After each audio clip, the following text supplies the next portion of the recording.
שלום למעסיקים ולמעסיקות, לעובדים ובעיקר לעובדות. הריון ולידה הם הדבר הכי מרגש שיש בחיים, וכדי שתוכלו להקדיש לחוויה הזאת כל כולכם, דאג המחוקק להגן עליכם בתקופה הזאת. למשל, אין לפטר או לפגוע בהיקף הכנסה או בהיקף משרה של עובדת בהיריון המועסקת 6 חודשים ויותר בלי היתר ממשרד הכלכלה.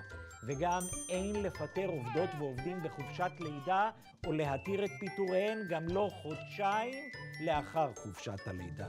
עוברים טיפולי פוריות, אתם מוגנים מפיטורין בהתאם לקבוע בחוק.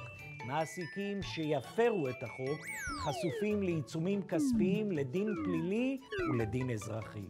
לכם נשאר רק לדאוג לבייבי שלכם. בנוגע לעבודה, אתם יכולים לדאוג הרבה פחות. למידע נוסף, היכנסו לאתר משרד הכלכלה, כלכלה עם נשמה.